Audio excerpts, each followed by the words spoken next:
गरीब और मध्यम वर्गीय लोग पैसे के लिए काम करते हैं, पर जो अमीर होता है उसका पैसा उसके लिए काम करता है। नमस्कार, मैं हूं अवधेश श्रीवास्तव और आज हम चर्चा कर रहे हैं रॉबर्ट टी कियोसाकी की लिखी book rich dad poor dad पर। स्कूल जाओ और मेहनत से पढ़ो, ये जो लाइन है, याद करिए, बचपन में हम सब ने सुना है और एक बार नहीं कई बार सुना है। रिश्तेदारों से, घर वालों से, टीचर से, हर एक से, स्कूल जाओ और मेहनत से पढ़ो।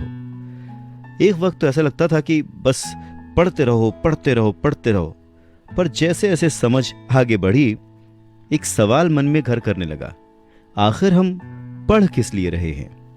देखिए, स्कूल जाना और पढ़ाई करना ये बहुत ही अच्छी बात है, लेकिन अगर कोई काम किया जा रहा है तो वो किस वजह से किया जा रहा है ये जानना भी उतना ही जरूरी है।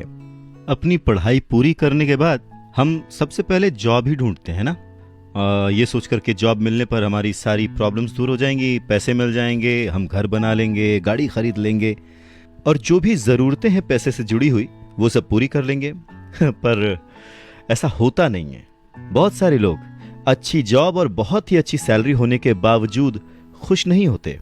वो अपनी ज़रूरतें पूरी नहीं कर पाते, बहुत ही मुश्किल से घर का खर्च चला पाते हैं, पर वो लगे रहते हैं इस उम्मीद में कि शायद अगले साल फिर से इंक्रीमेंट होगा, पैसे बढ़ेंगे और उन पैसों से हम अपनी जो ज़रूरतें हैं जो पूरी नहीं कर पाए हैं उन्हें पूरी कर लेंगे।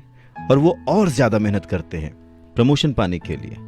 पर वक्त के साथ साथ हमारी ज़रूरतें और हमारा लालच बढ़ने लगता है। पहले तो पैसे के बिना रहने के डर से हम बहुत मेहनत करने लग जाते हैं और उसके बाद जब हमें सैलरी मिलने लगती है तो हमें लालच और ज़्यादा पाने की इच्छा जाग जाती है। और चूहे बिल्ली के इसी खेल में हमारी ज़िंदगी का भी एक पैटर्न बन जाता है। ज़्यादा मेहनत करो, ज़्यादा पैसे कमाओ, ज़्यादा पैसे कमाओ, घर का खर्च चलाओ, पैसे खत्म, फिर ज़्यादा मेहनत करो।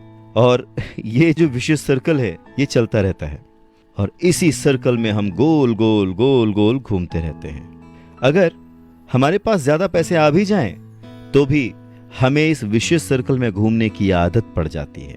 हमें डर और लालच पर काबू पाना सीखना बहुत ज़रूरी है, क्योंकि अगर हम अमीर बन भी गए तो इन आदतों की वजह से हम हमेशा डर के साए में रहेंगे और अपनी ज़िंदगी को एंजॉय नहीं कर पाएंगे।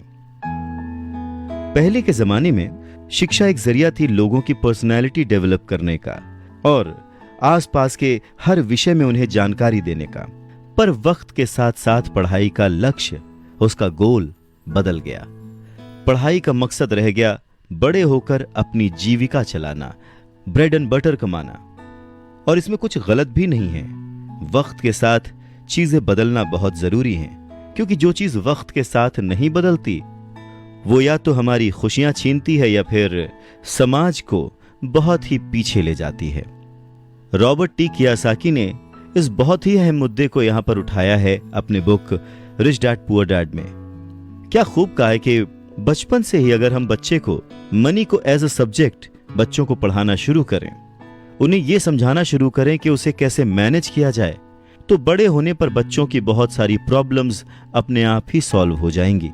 बच्चा खुद उन्हें सॉल्व करने की क्षमता रखेगा।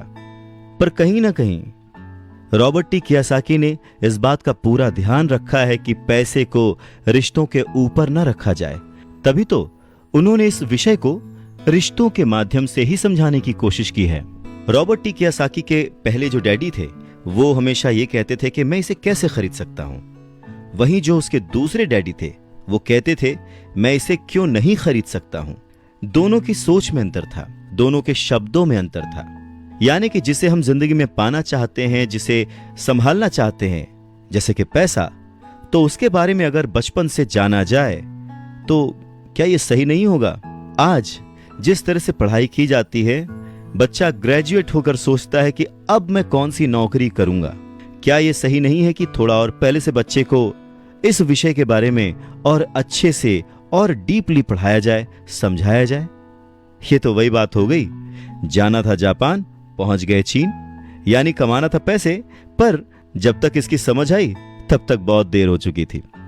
यानी कि हमें सबसे पहले ये समझने की जरूरत है कि हम खुद एक्सेप्ट करें कि हम इसे कैसे पा सकते हैं, इसे कैसे संभाल सकते हैं, और वही सही शिक्षा हम अपने आने वाली पीढ़ी को भी दे सकते हैं।